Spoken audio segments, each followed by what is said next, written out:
नमस्कार, स्वागत है आप सभी का एबी स्टार न्यूज में और मैं हूं आपके साथ जुबैर चौधरी। वक्त तो चला है देश लाइव का, जहां सबसे पहले बात करेंगे टीम इंडिया की एशिया कप में हुई जीत की। आपको बता दें कि भारत पाकिस्तान के मैच में भारत ने ये मैच रोमांचक तरीके से जीत लिया है। भारत ने एशिया कप 2022 की शुरुआत जीत के साथ की है। पहले मैच में टीम इंडिया ने पाकिस्तान को 5 विकेट से हराया। इस रोमांचक मैच में आखिरी 5 ओवरों में गजब का रोमांच देखने को मिला। आखिरी 5 ओवरों में भारत को जीत के लिए 51 रन चाहिए थे। तब हार्दिक पांड्या और रविंद्र जडेजा क्रीज पर थे। तब ऐसा लग रहा था कि पाकिस्तान की टीम भारत पर हावी हो रही है, लेकिन हार्दिक के कमाल ने पाकिस्तान को हारने पर मजबूर कर दिया। आखिरी 5 ओवर में मैच किसी और भी मुड़ सकता था, लेकिन हार्दिक पांड्या ने अपने इमोशंस पर कंट्रोल किया और विनिंग सिक्स लगाया। हार्दिक पांड्या ने 17 गेंदों में 33 रन बनाकर वह नाबाद रहे। इसके अलावा उन्होंने 3 विकेट भी लिए। इस प्रदर्शन के लिए हार्दिक पांड्या को प्लेयर ऑफ द मैच भी चुना गया। बता दें कि आखिरी ओवर में भारत को 7 रन चाहिए थे, जहां मोहम्मद नवाज गेंदबाजी के लिए आए, जिसमें 20वें ओवर की पहली ही गेंद पर नवाज ने जडेजा को क्लीन बोल्ड कर दिया। जडेजा 29 गेंदों में 2 चौके और 1 छक्के की मदद से 35 रन बनाकर आउट हुए। तो वहीं आखिरी 3 गेंदों पर भारत को 6 रन चाहिए थे। दूसरी गेंद पर दिनेश कार्तिक ने 1 रन लिया। तीसरी गेंद पर कोई रन नहीं बना सके। तो वहीं चौथी गेंद पर हार्दिक पांड्या ने छक्का लगाकर भारत को जीत दिलाई। एशिया कप 2022 के अपने पहले मैच में भारत ने पाकिस्तान को 5 विकेट से हरा दिया। पहले बल्लेबाजी करते हुए पाकिस्तान ने 9.5 ओवर में 147 रन बनाए, जिसके बाद मोहम्मद रिजवान ने 43 रन की पारी खेली। तो वहीं भुवनेश्वर कुमार ने 4 और हार्दिक पांड्या ने 3 विकेट लिए। जवाब में भारत ने कड़े मुकाबले को 19 ओवर की चौथी गेंद पर ही जीत लिया, जिसके बाद हार्दिक ने छक्के के साथ मैच को खत्म किया। भारत टीम अब अपने अगले मैच में 31 अगस्त को हांगकांग से भिड़ेगी। तो वहीं पाकिस्तान की टीम 2 सितंबर को हांगकांग से भिड़ेगी।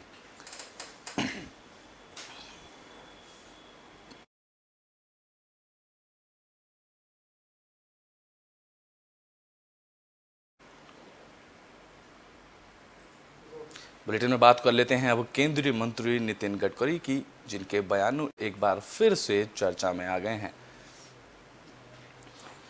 केंद्रीय मंत्री नितिन गडकरी अपने बयानों को लेकर अक्सर चर्चा में बने रहते हैं, लेकिन बीजेपी संसदीय बोर्ड से बाहर किए जाने के बाद से उनके ऐसे बयानों से नाराजगी के कयास तक लगाए जाने लगे हैं। हाल ही में नितिन गडकरी का बयान फिर चर्चा में आया। अब उन्होंने कहा कि किसी को भी इस्तेमाल करना और फेंकना नहीं चाहिए। अगर आपने एक बार किसी का हाथ थामा है तो फिर अच्छे दिन हो या बुरे दिन उसे लगातार थामे रखें। केंद्रीय मंत्री नितिन गडकरी ने शनिवार को नागपुर में उद्यमियों की एक सभा को संबोधित कर रहे थे। इस दौरान उन्होंने कहा कि व्यक्ति का अंत तब नहीं होता जब वह हार जाता है, बल्कि तब होता है जब वह काम करना छोड़ देता है। उन्होंने कहा कि जो कोई भी व्यवसाय, सामाजिक कार्य या राजनीति में है, उसके लिए मानवीय संबंध सबसे बड़ी ताकत है। नागपुर से सांसद गडकरी ने कहा कि किसी को भी इस्तेमाल करना और फेंकना नहीं चाहिए। अगर आपने एक बार किसी का हाथ थामा है तो फिर अच्छे दिन हो या बुरे दिन उसे लगातार थामे रखें। इसके साथ ही उन्होंने कहा कि उगते सूरज की पूजा ना करें। नितिन गडकरी ने कहा कि जब वह छात्र नेता थे तब कांग्रेस नेता श्रीकांत जिचकर ने उन्हें बेहतर भविष्य के लिए कांग्रेस में शामिल होने के लिए कहा था।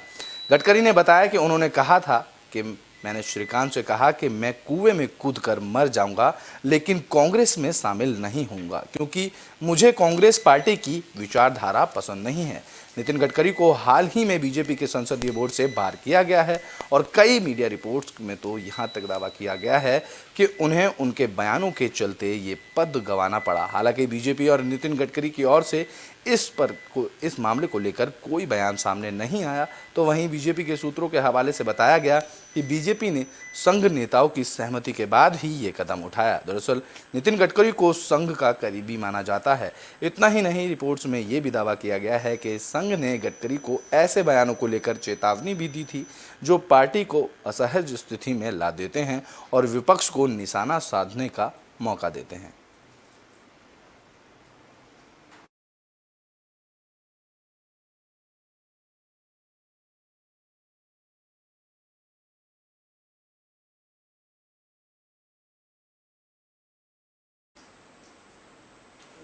बुलेटिन में बात कर लेते हैं दुमका में छात्रा की। आपको बता दें कि दुमका में छात्रा की मौत हो गई है, जिसके बाद कई राजनीतिक दलों के बयान आना शुरू हो गया है। तो वहीं दुमका में प्रदर्शन भी शुरू कर दिए गए हैं।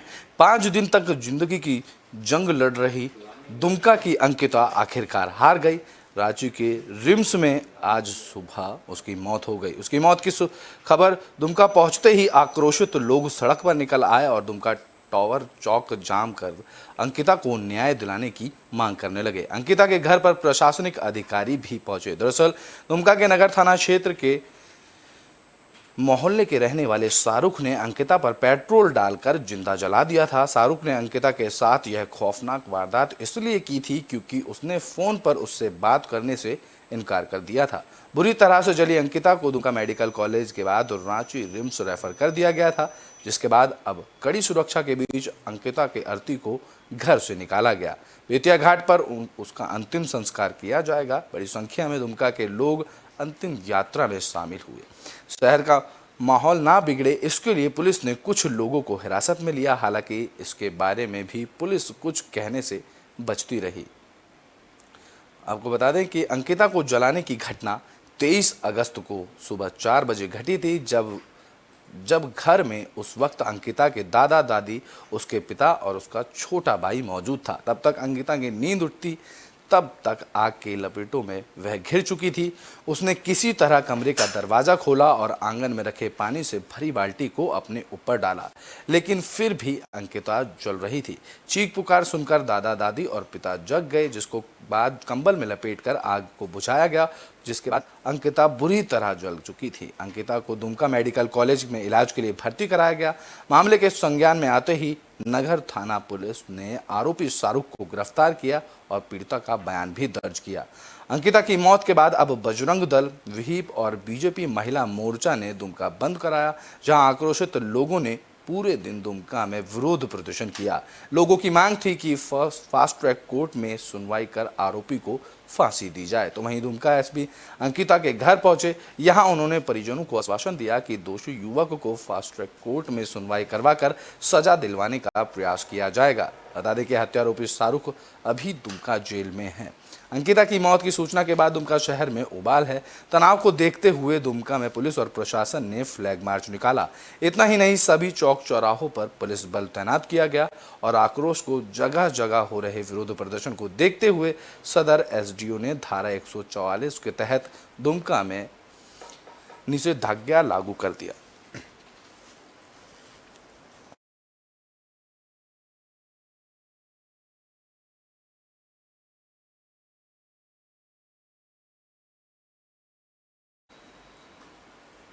तो बुलेटिन में बात कर लेते हैं असम की, जहां आतंकवादियों की गिरफ्तारी का सिलसिला जारी है। आपको बता दें कि असम में आतंकी मॉड्यूल का भांडाफोड़ होने के बाद यहां संदिग्ध व आतंकियों की गिरफ्तारी का सिलसिला अभी भी जारी है। अब यहां के बारपेटा जिले से 2 संदिग्ध आतंकियों को गिरफ्तार किया गया है। बारपेटा एनसी अमिताभ सिन्हा ने बताया कि दोनों संदिग्ध युवकों का लिंक अलकायदा, भारतीय उपमहाद्वीप AIQS और अंसारुल्लाह बंगला टीम ABT से है। उन्होंने बताया कि पुलिस ने बारपेटा में एक मदरसे में बेदखली अभियान चलाया, क्योंकि यह मदरसा अवैध रूप से सरकारी जमीन पर बनाया गया था। पुलिस अधिकारियों ने बताया कि पकड़े गए दोनों संदिग्ध व्यक्तियों का लिंक इस मदरसे से भी है। पुलिस ने बताया कि बारपेटा जिले में से गिरफ्तार किए गए संदिग्ध आतंकियों की पहचान कर ली गई है।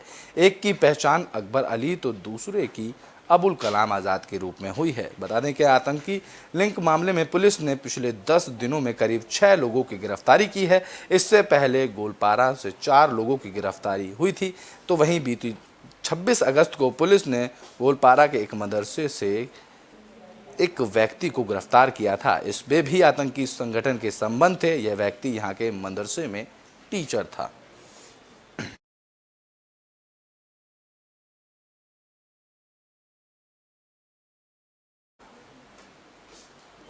तो बुलेटिन में बात कर लेते हैं देहरादून में हुए सामूहिक हत्याकांड की। आपको बता दें कि यहाँ एक ही परिवार के 5 सदस्यों को मौत के घाट उतारा गया। देहरादून के पास रानी पोखरी में एक ही परिवार के 5 लोगों की हत्या कर दी गई। शांति नगर निवासी महेश तिवारी ने अपने पूरे परिवार के 5 सदस्यों को मौत के घाट उतार दिया। पुलिस ने आरोपी को हिरासत में ले लिया है। तो वहीं एसपी देहात कमलेश उपाध्याय ने मामले की जानकारी देते हुए बताया कि आरोपी मूल रूप से बांदा उत्तर प्रदेश का निवासी है। हत्या की वजह क्या रही होगी, यह आरोपी से जानकारी के बयान के आधार पर ली जाएगी। तो वहीं मृतकों में 3 बेटी, माता और आरोपी की पत्नी भी शामिल है। आरोपी ने चाकू से वार कर सभी को मौत के घाट उतार दिया। जहां रानी पोखरी नागाघेर में परिवार के लोगों की हत्या करने का आरोपी कई सालों से नागाघेर में रह रहा था। प्रधान सुधीर दतूड़ी ने बताया कि आरोपी पूजा पाठ करता था और शांत ही रहता था। उसने घटना को कैसे अंजाम दिया होगा, यह सोचकर सभी हैरान हैं।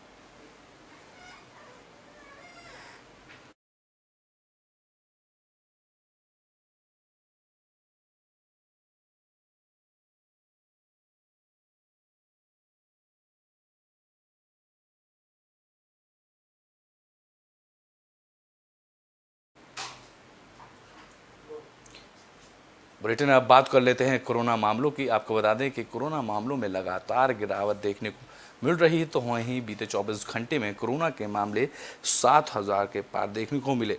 भारत में कोरोना के मामले लगातार कम होते जा रहे हैं, लेकिन अब संक्रमण के केसों में गिरावट दर्ज की जा रही है। पिछले 24 घंटे में देश में 7,551 नए मामले सामने आए। हालांकि इस दौरान नए मामलों से ज़्यादा कोरोना के स्वस्थ होने वाले मरीजों की संख्या रही। बीते 24 घंटे में 9,206 मरीज कोरोना से ठीक हुए हैं।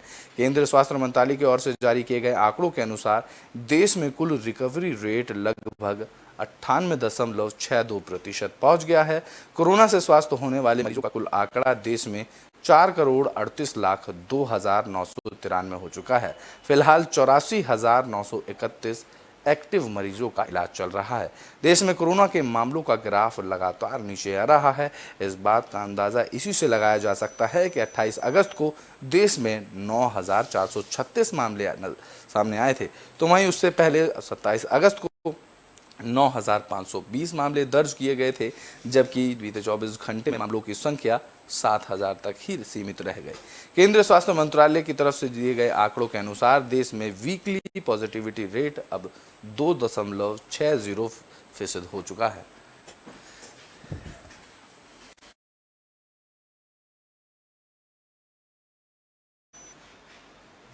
देश लाइव में अभी के